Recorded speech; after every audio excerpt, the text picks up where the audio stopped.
Palabra de músico. En el derivario. Bueno, y estamos ya con Diego acá conversando para el derivario en esta presentación de Pueblo Interior, su tercer disco, ¿no? ¿Qué tal, Diego? ¿Cómo andás?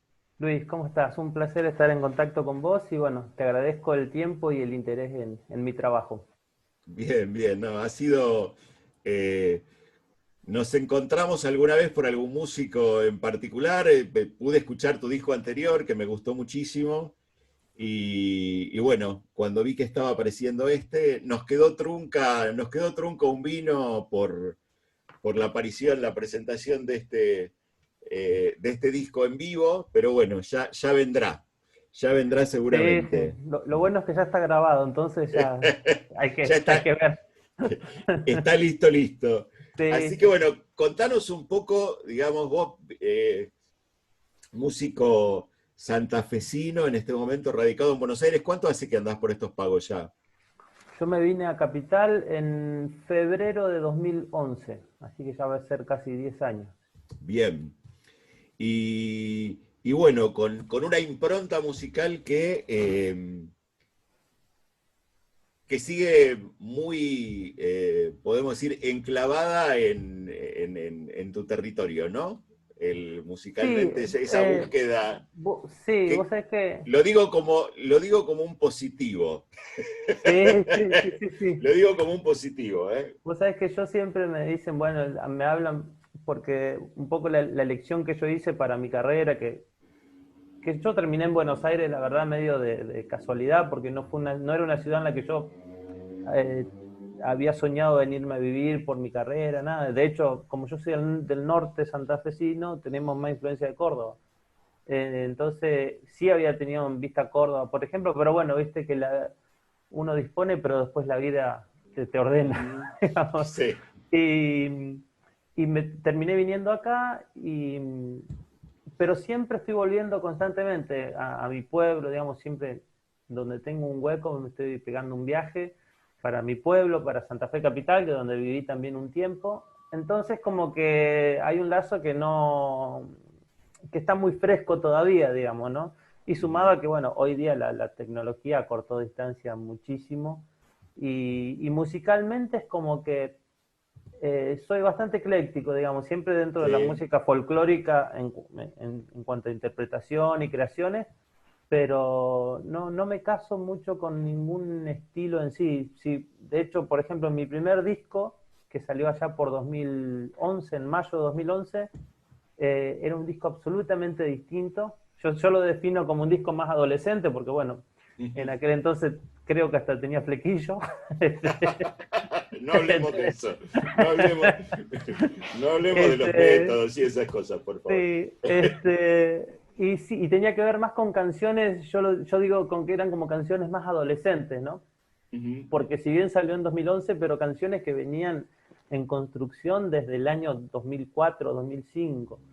Entonces era una etapa absolutamente distinta, con otras influencias.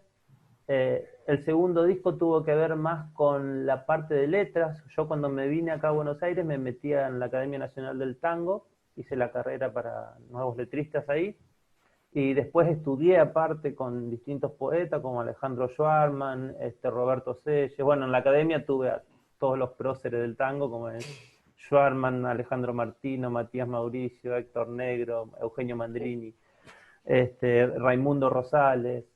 Y bueno, y estaba como en el proceso del segundo disco, estaba muy abocado a las letras. Y este tercer disco tiene que ver absolutamente en otra etapa, donde hace un tiempo empecé a cambiar mi técnica vocal. Empecé a estudiar con Susana Naidich desde hace ya 4 años. Entonces estaba muy abocado a la cuestión del desarrollo vocal mío y del desarrollo de melodías. Y estaba abordando nuevos repertorios en pos de cambiar este registro vocal mío. Entonces, en este disco me dediqué exclusivamente a hacer las músicas, ¿no? Que como lo habrás podido notar, hay bastantes búsquedas en cuanto a las melodías también de todo Sí, tipo. Es muy sí, variado en sí, ese sí, sí, sentido, sí, es un poco sí. la propuesta mía. Y bueno, y sumado a eso, digamos, teniendo los letristas y los poetas como Matías Mauricio, Machado y Landricina, como que ni derecho a agarrar la lapicera. Sí, realmente unas bellísimas canciones realmente. Y lo otro, bueno, un disco no muy usual en estos tiempos, largo digo, ¿no? Largo en el sentido de que muchas canciones, con mucha producción, ¿no? Adentro. Sí, yo lo pensé porque, bueno, muchos amigos me decían que en lo personal pienso que ya el hecho de que el disco, porque este disco salió en formato digital solamente, ¿no? Ujú.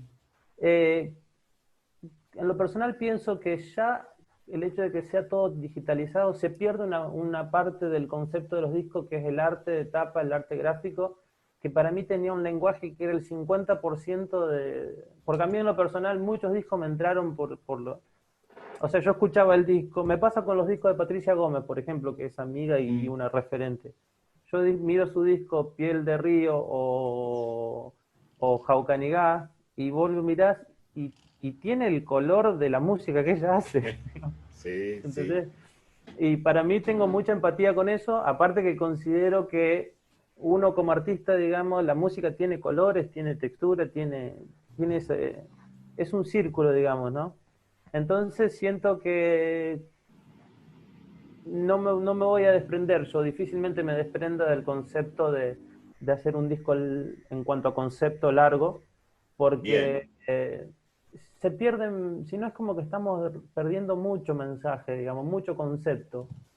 Eh, no sé, tampoco digo que como hecho artístico se pueda sacar un single, digamos que está todo bien, digamos, creo No, que todos seguro, lo seguro, hacemos, seguro. pero digo, a la hora de presentar un proyecto, yo hacía 4 o 5 años que no grababa también, entonces, bueno, un disco es una fotografía de un momento artístico de uno, entonces yo venía de un proceso también de cantar 3 años con la Orquesta de Tango y Folclore del Manuel de Falla, eh, lo cual me ayudó a definir la estética sonora de este disco. Es el primer disco que yo grabo en formato de ensamble y el disco está tocado, o sea, contamos hasta 3 y vamos.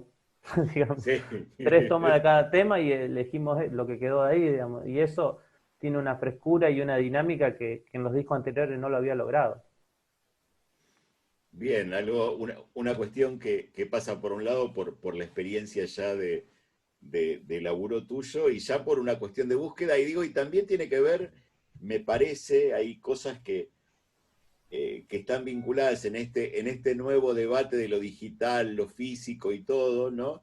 ¿Cuáles son los elementos que tenía ese disco físico que uno no quiere resignar, ¿no? Aún en lo digital, ¿no? Que tiene que ver con una obra que tenga una cierta duración, que tenga una variedad de temas, que tenga un hilván, en la escucha del disco, ¿no? De una punta a la otra, digo. Tal cual.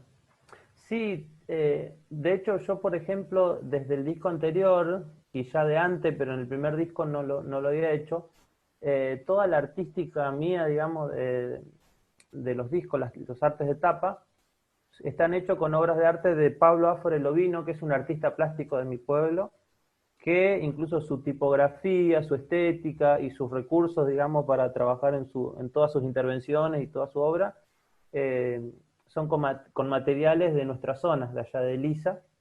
De hecho, la portada de Pueblo Interior es una foto de una intervención que hicimos en va, que hizo Pablo, yo miré, este, que hizo en un salitral que se hace ahí, en un brazo del río Salado que pasa ahí cerca de nuestro pueblo. Y también eso, también hay todo un mensaje visual que yo siempre cuento con el asesoramiento. Yo le digo a Pablo, mira, quiero esto. Otra idea que nosotros teníamos con este disco era, a mí me pasa acá en Buenos Aires, que yo digo, bueno, soy del litoral, y mucha gente que por ahí no tiene la posibilidad de conocer, imagina que el verde nuestro es el verde de Misiones, y no, el nuestro verde es el verde, nosotros le decimos el verde gris, el verde del Claro. Chañar, el verde del Espartillar. Entonces también usamos porque nuestro norte nosotros estamos a 120 kilómetros al norte de Santa Fe capital. Y yo siempre decía, de acá para arriba empieza el olvido, porque no hay nada, digamos. Este, y entonces quisimos Claro. fotografiar y hacer una intervención en un lugar típico de allá, y si el que no conoce dice esto es un Jujuy, qué sé yo. Sí, además esta asociación de que el litoral necesariamente está pegado al río, ¿no? Eh, Exacto. porque vos sos lo tuyo está más o menos en el centro, digamos, de la provincia, ¿no? En el centro digo a lo ancho, no a lo largo. Eh, Exacto.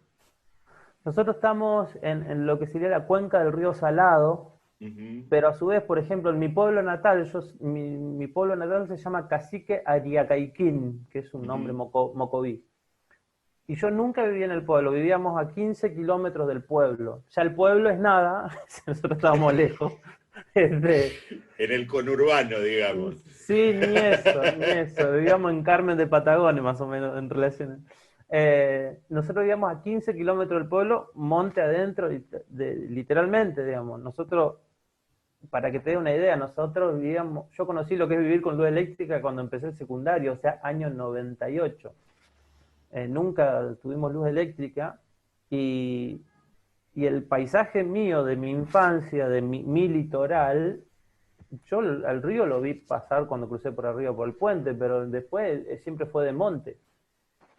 Claro, claro. Entonces, y cuando nos fuimos a vivir a Elisa, que ya es más cerca entre Rafaela y San Justo, podría decirse, San Cristóbal, vivíamos a 9 kilómetros del pueblo, que ya es una zona más láctea, más agrícola Ujú. ganadera, y nosotros fuimos a vivir al único monte que había en la zona. O sea que... Claro, claro, no, no, no. Eh, claro, pero además, viste, el salado, yo he estado, tengo amigos en Santa Fe y he veraneado y todo allá, claro, la orilla del Salado es también como muy, muy distinta a las orillas de otros ríos, digo, ¿no? Por la vegetación y todo ese tipo de Y vos cosas. pensás que el río Salado, por ejemplo, a la altura nuestra, es un río que no tiene navegación. ¿Mm? No es un río que no tiene canoas, Son digamos. bajos, sí, sí, sí, son bajos. Sí, sí, Es sí, así. sí. Y algo que me llama bien la atención, digamos, porque hay una...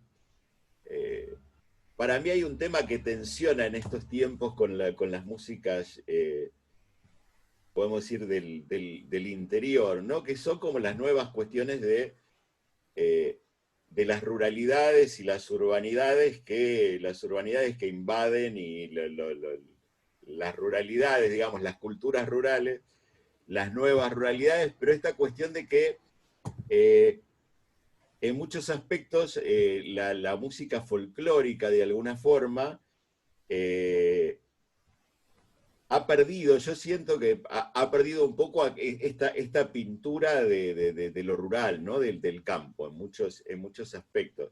Se va, como que se va, y lo pongo como como algo que me llamó positivamente la atención, que esto no ocurre acá en el disco, que sigue habiendo cuestiones rurales, digo, de la mano de Don Luis también, y de cuestiones que ocurren no en las ciudades del interior, ¿no? Sino una cosa como más de los pueblos del interior, ¿no? ¿Cómo laburaste con eso acá?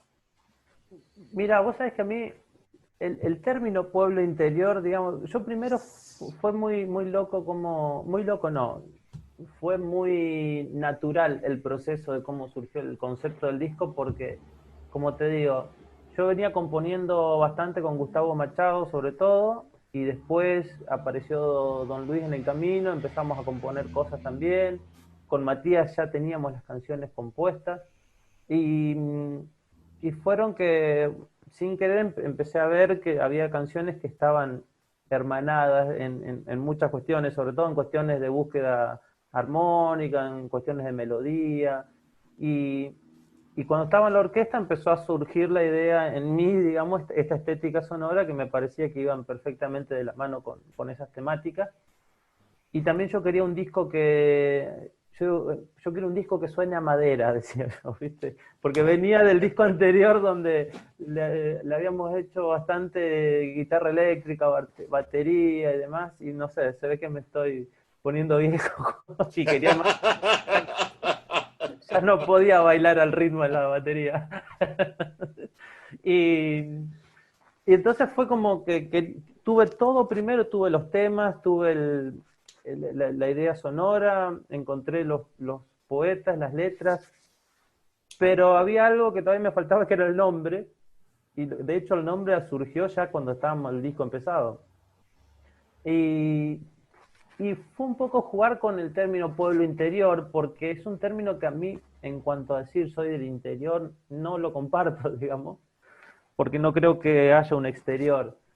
No, Pero sí lo pensé como disparador a partir de que escuché una frase de Atahualpa Yupanqui, releí, que es la frase que él dice, el hombre es tierra que anda.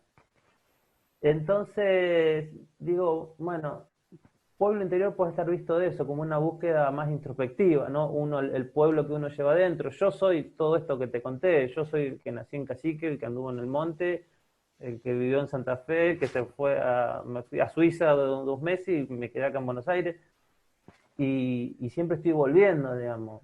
Casas más, casas menos, igualito mi Santiago, digamos. Desde ese punto de vista, creo que contamos historias que suceden en todos nuestros pueblos. Yo no tengo en mis genes, digamos, no tengo el concepto de, no me nace, por ejemplo, estudié en la Academia Nacional del Tango y escribí un tango porque por cuestiones de organización y de recursos literarios lo resolvés, pero es como que no me pasa por el corazón mucho, ¿me entendés? claro. Esto sí, yo sí metí la pata en una cuneta, me metí al río, me caí del árbol. Entonces, todas estas historias de pueblo interior, y también elegí bastante las regiones folclóricas donde me quería meter, porque los lugares de donde canto, son todos lugares que conozco. Eh, la del bailarín, por ejemplo, y la de Oración al árbol caído, Ujú. yo las hermané absolutamente con Romance de agua y arena, por ejemplo, que es una tonada cuyana, pero porque para mí eran temáticas de algún modo urgentes que tenían que ver, hablar desde un modo poético, si se quiere, pero hablar de la realidad que pasan en Santiago del Estero con las miserias, digamos, que pasa mucha gente. Digamos, el bailarín atamisqueño, uno lo ve como un personaje poético, pero es gente que vive al día, el hachero que corta el árbol en medio del monte allá y sabe que él mismo se está perjudicando porque no va a tener más monte, pero no, a veces digo, eh, nosotros mismos lo pasamos, digamos, nosotros tuvimos que desmontar ese monte donde fuimos a vivir, tuvimos que desmontarlo. Ujú. Entonces, y hoy día es un sojal que ni te cuento, pero, y eso después nos inundamos todos. Digo, entonces como que de algún modo busqué la manera de decir todas esas cosas bajo la pluma de Matías y de Machado que han dicho todo esto, pero eran temáticas que yo creo que nos pasan mucho y nos transitan mucho por el corazón a los que somos de pueblo. Y bueno, y hermanados en dos cuestiones básicas, que es la naturaleza, como el agua y el árbol. Bien, ¿y cómo fue esto para vos de encontrarte eh, con alguien tan emblemático de la cultura argentina como es Luis Landricina y poder no solo grabar con él, sino componer letras de él, ¿no? Y bueno, ni hablar que satisfacción, un sueño cumplido y un montón de cosas que se caen de obvio, ¿no?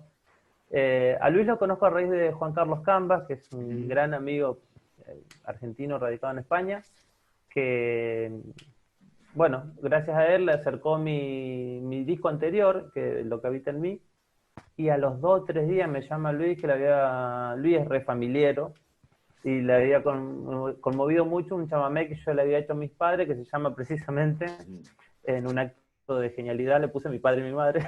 este, este, y, y bueno, y después Luis, bueno, tiene no, es público, digamos, de público conocimiento su generosidad y su humildad, ¿no? Pero a partir de eso, en lo personal me pasó mucho esta cuestión de yo venía de la Academia del Tango, donde nos enseñaban muchos recursos literarios y mucha retórica poética, donde, bueno, ya sabemos lo que es la literatura del tango, ¿no?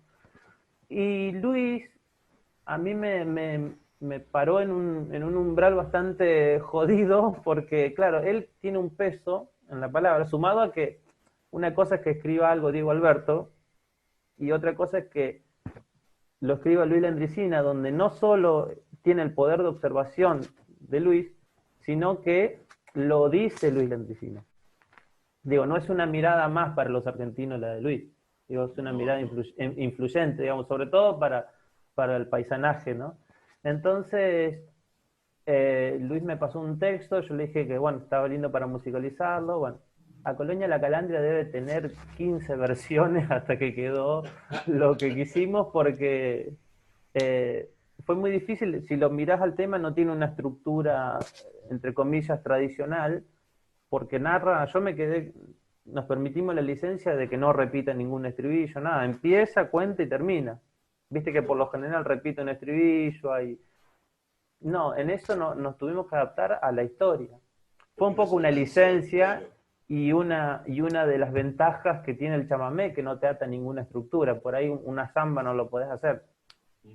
Y bueno, y desde ese lado fue un crecimiento para mí, porque fue entender que no hay un solo camino para acceder a la composición ni para decir las cosas. Yo por ahí, uno cuando está en un proceso de aprendizaje, intelectualizamos un montón, ¿no? Entonces yo venía del tango, que qué sé yo, que la comparación, que la metáfora, que la sinécdoque y qué sé yo.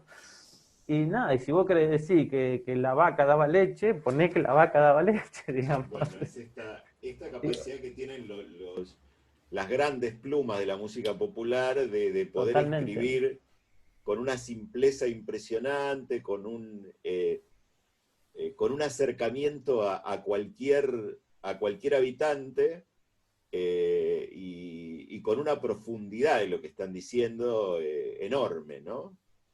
Sí, A mí escuchar, yo hacía mucho que no lo escuchaba, mucho. Porque yo escuché esto antes que él está ahora lo escuché en otro lado, pero lo escuché, esto hacía mucho que no lo escuchaba, y cuando me apareció la voz, a mí me produjo una cosa así como muy, muy fuerte, esto de volver a escuchar, porque está asociado a mi infancia, que él tenía una popularidad enorme y se lo escuchaba como muy seguido en ese momento, ¿no? Perdón, tenía una notoriedad, tenía una presencia en los medios, la popularidad la sigue teniendo. Sí, pero aparte, imagínate, en mi caso, nosotros cuando vivíamos en el Tambo, nos levantábamos a las 4 o 5 de la mañana y se prendía la radio a esa hora y no se apagaba hasta las 12 de la noche. Y en los programas de la mañana allá en la provincia, no hay uno que no arranca a las 6 de la mañana con un cuento de la Landricina. Y yo de recordar eso y encontrarme un día en el living de su casa reescribiendo una canción, digo, ahí fue como que dimensioné un poco todo el agua que había pasado bajo el puente, ¿no? Muy, muy, muy fuerte realmente. Y bueno, ¿y cómo te sentiste al terminar esto, al tener ya armado el kit, el disco? Viene con todo lo que yo critico que le falta a los discos digitales. Viene con el PDF perfecto, con los temas, la autoría de los temas, quién tocó, la ficha técnica impecable, digamos. Esto que suele ser carente de los discos digitales está fantástico. Ahora, ¿cómo te encontrás vos después que tenés todo esto en la mano y lo escuchás? ¿Y qué? A mí me sigue pasando que el otro día hablaba en otra nota y decía, a mí me sigue faltando lo tangible para la gente. ¿Por qué? Porque siento porque digo, una cosa es un disco acá en Buenos Aires donde vos, Luis, estás familiarizado con Spotify, con Zoom, Sí, no, pero yo seguro, lo llevo, seguro. le mando el disco a mi abuela Elvesia y no sabe ni lo que es Spotify, de hecho ni tiene celular con pantalla táctil. Digo, me pasa eso en lo personal, que bueno, es otro tema, digamos, ¿no? Pero yo después de escuchar esto, la verdad que es un disco, primero que estoy súper orgulloso porque logré en una época bastante difícil, en estos tiempos, donde la cuestión económica nunca es menor, pero digo, en estos tiempos se nos hizo muy cuesta arriba. Yo este disco lo grabé en 2 jornadas de grabación nada más. Lo grabamos el 1 de mayo, los primeros 6 temas, 5 temas, y 6 grabamos el 9 de julio. Entonces elegimos los días feriados y fuimos y nos metimos ahí 8 horas y se grabó. Y eso tuvo lo que hace que no tuvo un proceso de grabación largo, pero sí previo a todo esto, porque yo ya hacía más de un año que veníamos haciendo los arreglos y pensándolo con Silvio Campos, que fue el arreglador de la mayoría de los temas. Pero bueno, sacarlo en 2 jornadas fue como que sigue estando fresco. Y hoy lo escucho y bueno, para mí me siento un ganador porque pude lograr los invitados que había soñado. Sí. Está Néstor Basurto también es alguien que para mí es un prócer. Entonces, y Patricia Gómez también. Y porque te ves ahí, digamos, ¿no? Porque estoy ahí, estás sí, ahí, sí. estás. Sí. El que hoy está acá sentado charlando conmigo es el mismo que sentís que es el mismo que estaba en el disco, digamos. Y tu historia también. Y también fue vocalmente, digamos, yo venía de un proceso de cambio muy grande y como que estoy disfrutando de una nueva técnica de canto, de un proceso, y como que pude plasmar todo eso en el disco. Y bueno, yo siempre quise cantar así, digamos, y me falta un montón, ¿no? Hay cosas que las haría de nuevo ya, ¿no? Pero digo, es como que terminé y digo, genial, llegué. Bien. Porque también ya entiendo que el disco es una fotografía de un momento, como te decía anteriormente, pero siempre se puede mejorar o cambiar, ¿no? Pero sí, estoy muy feliz. Bien, bueno, Diego, muchísimas gracias por haber compartido con nosotros. Sabemos que no estás pudiendo por la pandemia, por eso te lo ponemos de cierre, el volver al litoral. Acá con un montón de músicos, además de los que te acompañan, ¿no? Pues esto tiene... Sí, bueno, esto para mí es otro lujo que me di. Esto tiene... El arreglo de este tema y de Samba de Febrero son de querido Roberto Calvo, que bueno, es un gran maestro y fue director ahí cuando yo estaba en la orquesta. También estudié con él ahí en el conservatorio. Y hizo los arreglos y grabó las guitarras. Juan Consiglio está en el bajo, Milagros Caliba en el bandoneón, y bueno, y Néstor Basurto ahí haciéndome el dueto, así que bueno, con un equipo así cualquiera hace goles, dicen. Pero bueno, nos vamos con Volver al Litoral. Muchísimas gracias, Diego. Muchas gracias, Luis, a vos, un placer. Palabra de músico en el Derivario.